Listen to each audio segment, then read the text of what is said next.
మధ్య అటు వెళ్ళిపోయిండు బాహుబలి దగ్గర. అయ్యా, ఆవులు కొట్లాడి, అయ్యా ఎవరి కాళ్ళు ఇరిగినాయి? లేగల కాళ్ళు ఇరిగినాయి అట. ఆవులు కొట్లాడితే లేగల కాళ్ళు ఇరిగినాయి.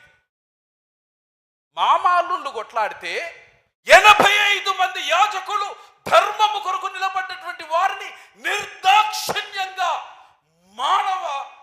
మారణ హోమాన్ని సృష్టించాడు సౌలు.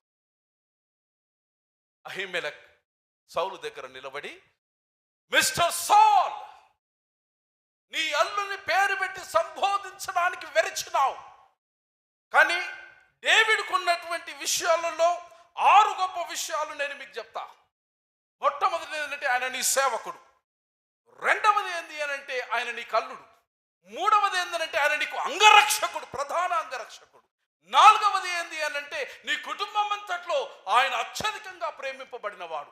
ఆరవది ఏంటి అనంటే ఆయన అభిషిక్తుడు. అయినా నేను కానీ నా ఇంటి వారు కానీ యెహోవాకు వ్యతిరేకంగా ఏ కార్యము చేయనటువంటి నిర్దోషమైన వారమన్న పదం వాడబడ్డది బైబిల్లో. We are innocents, but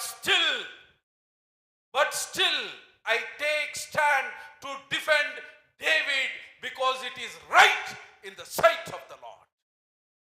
that's where comes the power of ordination, my dear.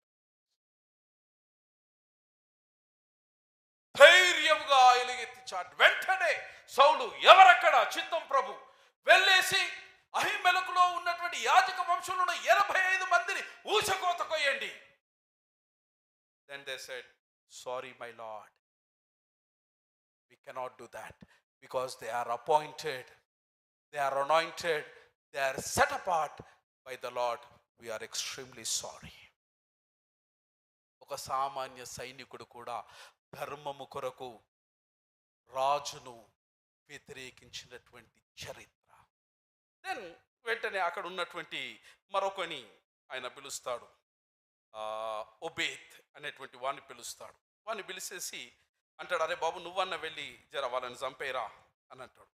అతడు వెళ్ళి చంపేస్తాడు 85 మందిని. డోయెగ్ అనేటువంటి వాడు 85 మందిని యాజకులను ఎఫోదు వస్త్రాలు అనగా పరిచర్యకు, యాజకత్వానికి, పౌరోహిత ధర్మానికి, పరిశుద్ధమైనటువంటి ప్రభువు యొక్క గర్భాలయములో అర్చన చేయడానికి అభిషక్తు వస్త్రములో ఉన్నటువంటి 85 మందిని దేవుని యొక్క మందిరములో, పట్టణములో ఊచ కోత కోసేస్తారు.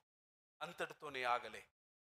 అధికారములో ఉన్నటువంటి మరొక బలమైనటువంటి వికృత రూపం ఏంటనంటే యాజకుని పిల్లల్ని, యాజకుని యొక్క సతీమణిని, యాజకులకు సంబంధించినటువంటి పశువులను, పంటలను, సమస్తాన్ని ఏది శేషము లేకుండా, అవశేషాలు కనబడకుండా సమస్తాన్ని నిర్మూలము చేసినాడు సౌలు.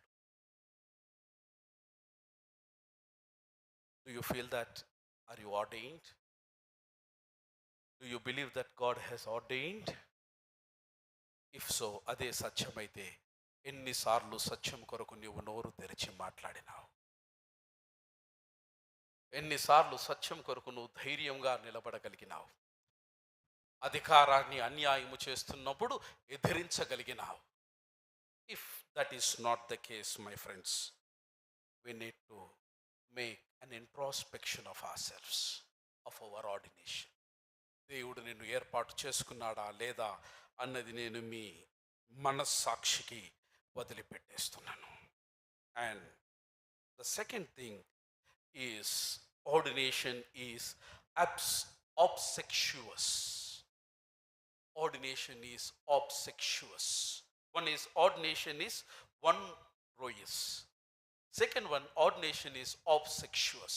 Obsequious అనగా extremely obedient.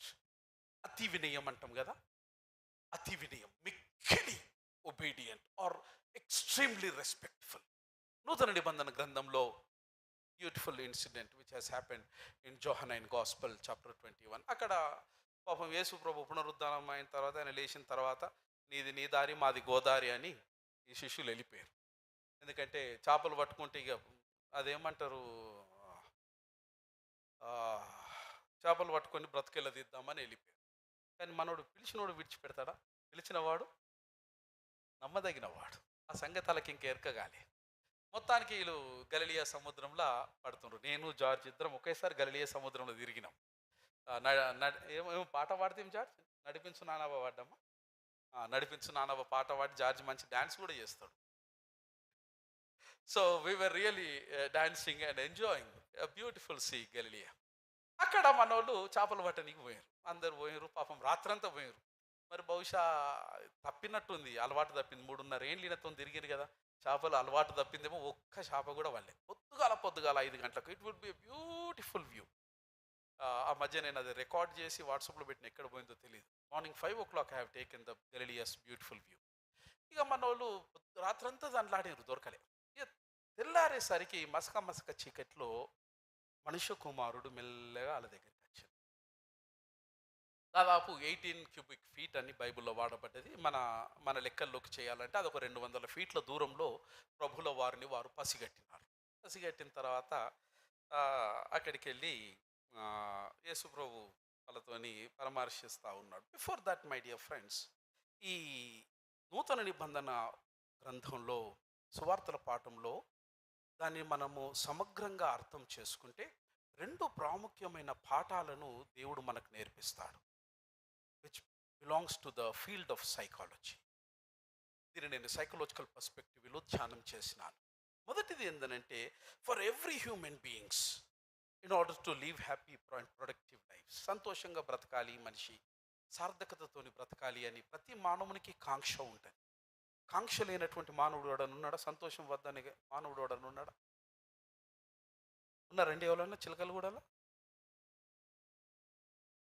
బంగారం వద్దంటూ చూసినాము, కానీ అయ్యారు సంతోషం వద్దంటూ చూసినాము. I tell you 2 basic fundamental golden rules to be happy, which has happened in the gospel according to Saint John. The first thing, ఒక మనిషికి సంతోషం కలగాలి అని అంటే మొట్టమొదటిది మనిషికి కావాల్సింది ఏంటంటే ద సెన్స్ ఆఫ్ బిలాంగింగ్. నేను ఒకరికి కావాలి, సంబంధించిన వాడను అన్నటువంటి ఆ ఆశ్వాసనము కలిగి ఉన్నవాడు మాత్రమే సంతోషంగా బ్రతుకుతాడు. The sense of belonging. I belong to someone, I belong to someone, or they belong to me, or they own me. The sense of belonging is the first and fundamental principle in order to have happiness. Sense of belonging is not something which is sense of fitting. There is a vast difference. ఇంకో మాటలో చెప్పాలంటే sense of belonging is just opposite to the sense of fitting. Fitting is something బలవంతంగా నిన్ను నీవు కృషించి కుంచుకొని మడత పెట్టుకొని ఇతరుల యొక్క అభీష్టాల మేరకు నిన్ను నీవు సవరించుకొని మనస్సాక్షిని చంపుకొని వారితో వారి మధ్యలో బ్రతకడం is fitting. But sense of belonging is just the opposite side. నీవు ఉన్నటువంటి స్థితిలో నీ యొక్క వ్యక్తిగతమైనటువంటి గుర్తింపుకు ఎక్కడ భంగము వాటిల్లకుండా, నీ విలువకు నీ నైతికతను ఎక్కడ కూడా రాజీ పడకుండా, నీ ఉన్న స్థితిలో నిన్ను తనవారిగా స్వీకరించుకొని నీవు నావాడు అని నలుగురిలో తల ఎత్తుకొని చెప్పగలిగినప్పుడే అప్పుడు సంతోషానికి తొలిమెట్టుగా భావించబడుతుంది. రెండవది, సంతోషానికి రెండవ మెట్టు ఏంటంటే the sense of purpose. What is the purpose? ఉదయకాలం రాత్రి నిద్ర లేవగానే తెల్లారేసరికి please get up with a reason. ఎందుకు ఈ రోజున నేను నిద్రలో నుంచి లేచిన, ఎందుకు లేచిన నిద్రలో నుంచి అనేటువంటి దానికి జవాబు దొరకకుండా పడకలో నుంచి మీరు కింద కాలు పెట్టకండి. There is a purpose every day. Think of that purpose. ఇవి రెండింటిని కనుక మీరు సమర్థవంతంగా చేస్తే సంతోషం ఎక్కడనో లేదు, మీ ఇంట్లో అది నట్టింట్లో తిష్ట వేసుకొని కూర్చు. The same thing has happened with Peter. This fellow has left.